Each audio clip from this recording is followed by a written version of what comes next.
This is the one that should concern us all. Is there an unwritten rule that when the powerful break the law, we call it a policy dispute, but when the ordinary citizen does it, we call it a crime? Isn't that absolutely interesting? When you, your brother, or somebody you know break the law, it is a crime. There's no one running to get a commission organized to find out if indeed it is a crime. It's automatically a crime. But when the powerful break the law, when those with heavy pockets and the backing of politicians break the law, it is called, oh no, it's a policy dispute. We're just going to have a commission, figure things out, and have all these people come to testify. Hi everyone, welcome back to another video where we break down the Madlanga Commission, reactions and everything. In this video, that is actually a clip from King David Studio channel. I actually actually paused when he said it, and I said to myself, wow, this is absolutely correct. And then he continues to say this. Make no mistake, what General Van Rooyen put on the record was not just a legal opinion. It was an accusation. It was the state's own legal expert telling a judge under oath that a minister acted outside the law. The question is no longer what does the law say? The question is, does the law apply to everyone? That's the critical take. Well, I'm wondering what is your opinion on this one? I too think it is absolutely thought-provoking. So let me know what your thoughts are in the comment section down below. A minister acted outside the law. But hey, he's not yet behind bars. In fact, he's still getting a full salary. Of course, this is all allegations at this time. And he comes in phase 2 to tell us his side of the story. And let me tell you something. I cannot wait. How is he going to dig himself out of this one? I just did a video where Pktt therefore stands with Minister Mchunu. I know that's shocking. But make sure you catch that video. It's on GNU Unfiltered. I break it down in full why he stands with Senzo Mchunu, and he says Senzo Mchunu is innocent in all this. Okay, he's the good cop. He's the good cop. But you have to find out who the bad cop is. So make sure you go check out that video. In this video, I want us to also then go into Advocate Elaine Harrison, formerly Mrs. Zungu. Now, I really want to say something about Zungu. You guys, if you know, you know, okay? I'm just going to say Zungunizer. It's giving Zungunizer. But you know what? Let me let it go and let me stay on topic with this. Miss Elaine Harrison is the Director of Public Prosecution over there in the KZN. And I just love how well-spoken she was. I love how firm she was. I love how confident she was. And I just couldn't go ahead and not do a video about her as we wait for Dumisani Khumalo. Oh my goodness, General Dumisani Khumalo, infamous at this point, thanks to Paula Sullivan. Oh my goodness. Did he actually purchase the hotel using the slush fund? We'll find out today. But what exactly did Elaine Harrison put on the table? It was quite interesting to listen to her from the NPA standpoint, because we normally listen from the police standpoint, from the witnesses, from the accused, but we barely actually hear from the NPA. So I thoroughly appreciated her interpretation of everything that happened. And here are some of the highlights. Today's witness is Advocate Elaine Harrison, who is the Director of Public Prosecutions in KwaZulu-Natal. Thank you. Good morning, Advocate Harrison. Good morning, Commissioners. Are you going to swear or affirm? I will take the oath. Okay.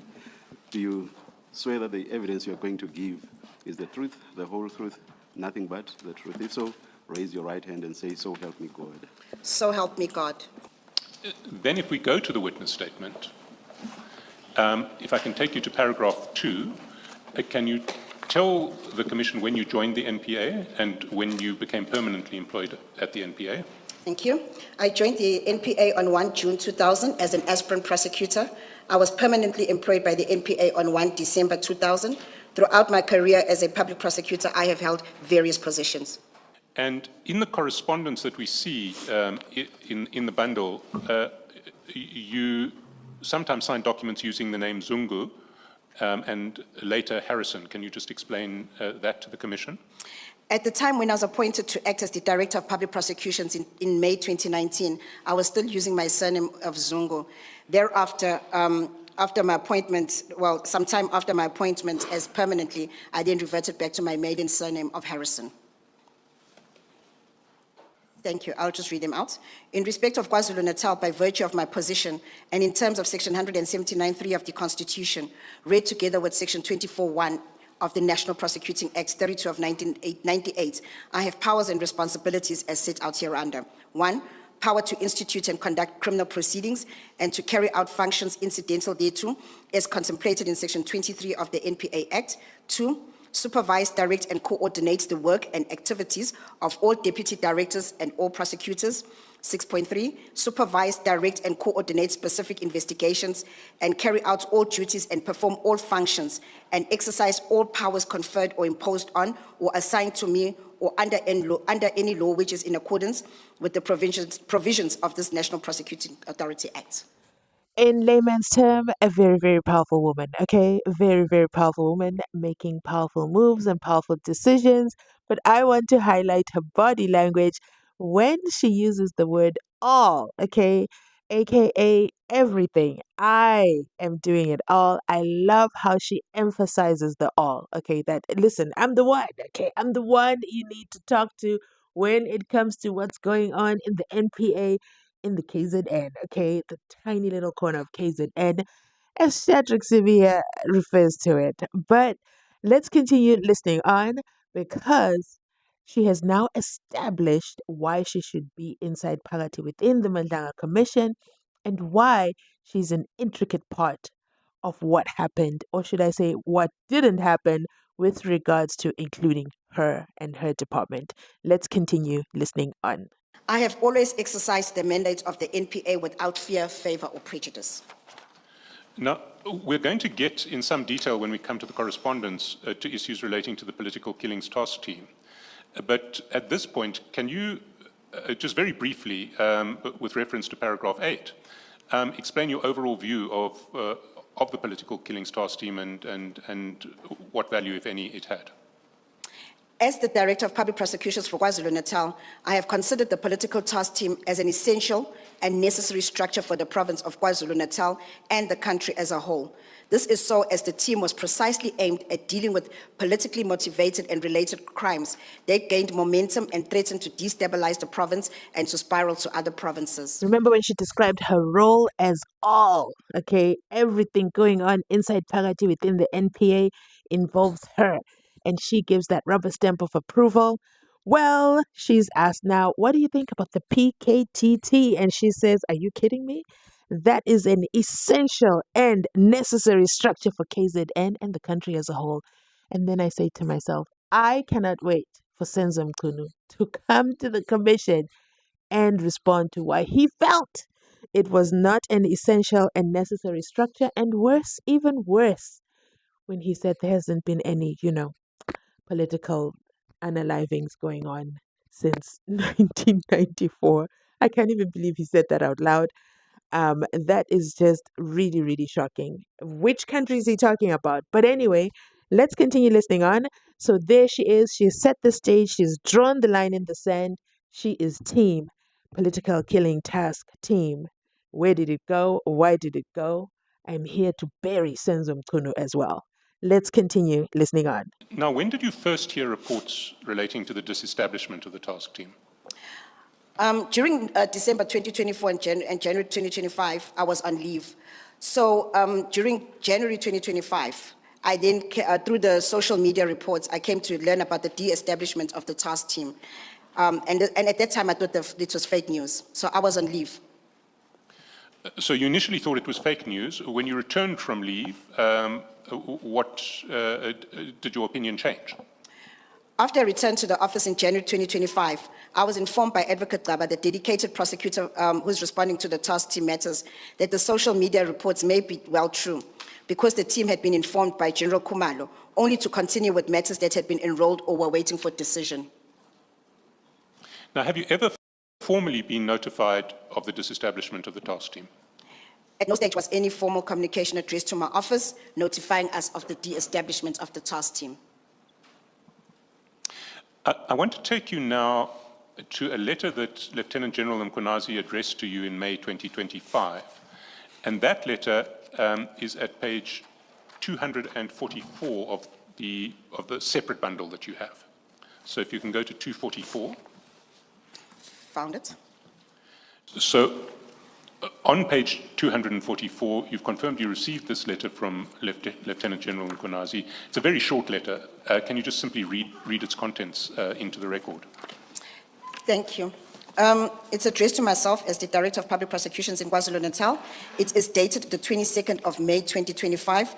It is headed Political Task Team, Prosecution Guided Investigation, Failure to Execute J50 Warrants. This office wishes to apologize for the failure in executing J50 warrants in dockets among 121 case dockets that this office has discovered to have been delivered to Pretoria due to a telephonic instruction received by the Political Task Team leader. It is an unfortunate situation that this office became alerted on 2025-05-20 in a docket accountability session to the fact that all prosecution guidance since 25-03-26 has not been addressed. This office assures the Office of the Director of Public Prosecution that the whereabouts of these dockets is being investigated and the findings will be brought to your attention. Kind regards, and it's signed off by Lieutenant General, Provincial Commissioner KwaZulu-Natal, N.S. Mkhwanazi. Thank you. Firstly, there had been no formal communication to me about the de-establishment of the task team itself, other than what I saw on social media. Secondly, Lieutenant General Mkhwanazi had not addressed the de-establishment of the task team in his letter. He had referred only to the removal of the dockets. Thirdly, an enormous amount of work had taken place to ensure the necessary coordination by providing a dedicated prosecutorial team to address all the challenges that had historically been raised in responding to the work of the task team. And fourthly, news of the disestablishment emerged at the time that all of the work that had been put in was clearly bearing fruit and the coordination was producing the desired results. Can I then ask you to read the first 3 sentences of paragraph 2 of your letter? Kindly take note that the purpose of this correspondence is related to the issue of whether the political task team continues to exist. There have been a number of media reports whereby it has been noted that the political task team has been disbanded. Should I continue? Sorry, and the third sentence? There has been no formal communication to the Office of the National Director of Public Prosecutions, as well as my office on this issue. And probably also the fourth, which emphasizes the point. It is of concern that this office remains unsure of what the correct position is regarding the existence of this team. Is there anything you would like to add, to elaborate on what you're saying there? There was a bit of frustration at this time because there had been a lot of work that had gone into responding and getting coordination from the NPA side in the province towards the work of the task team. So when I started off in this way, it's because General Mkhwanazi had said nothing in his correspondence regarding in his letter dated 22 May. He had said absolutely nothing regarding whether you say disbandment or de-establishment of the political task team. And yet I already had information from the director who was, the deputy director who was heading the section. So you can understand the frustration that there was, and it was all on social media. Nothing was coming from him. Can I ask you to go to the next paragraph where you refer to Advocate Pktt? Is he the deputy director to who you just mentioned? Yes, he is the deputy director of public prosecutions, who is the overall portfolio holder for the political killings task team cases. And what had he informed you? Can I read what I've noted in the letter? Certainly. Thank you. I engaged Advocate Pktt regarding the contents of, that's just responding to that. Advocate Pktt had informed me, as I indicated, that he had informed me that what they had been told by General Khumalo was that they will only be dealing with the decision dockets that they had and will also be dealing only with the court-going matters. They would not be taking in any new matters. Not to defend General Mkhwanazi and Masemola at this point, but basically I can see why they never informed the NPA. Because informing the NPA would have meant that they agree and they are moving forward completely with the disbanding of the Pktt, which is not at all what they wanted. They were still working in the background to stop this fast-moving train called Shadrack Severe has taken the dockets over there to Pretoria head office. and as well Senzo Mchunu constantly asking, has it been done, has it been done, has it been done? So I could see how they skipped past the NPA. Should they have brought them in the loop? I think so. I do. At this point, I do think so because in hindsight, now that we have heard from the legal teams, and this is the NPA, they could have collaborated and worked together to stop the fast moving train. Let me know if you agree in the comment section down below. But let's continue listening on. In 2026, there will be local government elections. We are aware that all elections are often preceded by violent political activity. This consists of murder, attempted murder, assault, criminal injury, malicious injury to property, etc. being committed. The modus operandi differs in that it may involve members from the same political party against each other or between the different political parties. And the reason I say this is clearly in KwaZulu-Natal, we see that every time that there are elections, this is the norm that happens in KZN. And it was a forewarning that in going towards the next elections, which are going to be in 2026, that we can expect that there'll be some spike of political activity, violence within the province. And I was worried, as I said, I was worried at that stage, and a bit frustrated that no one is coming out to tell me what is the correct picture regarding this letter that had now circulated in the media. Thank you. In the next sentence of the letter, the next paragraph, you speak of being requested to provide dedicated capacity to respond to the political task team. Can you elaborate on that? Upon my assumption of duty in the province upon my assumption of duty in the province as the Director of Public Prosecutions in May 2019, acting at the time, my office was approached by General Khumalo, who requested for dedicated capacity to respond to the political task team. 2018, at that time, they were experiencing that. But the political cases had not stopped in 2019, so I couldn't leave that out. We were still experiencing a high level of political violence during 2019, and the case numbers will speak for themselves. So if it was suggested in this commission that political killings in fact stopped in 1994, there were no political killings happening in 2019, what would your answer to that suggestion be? I would say it's incorrect. There were political killings in the year 2019. Thank you, Chair.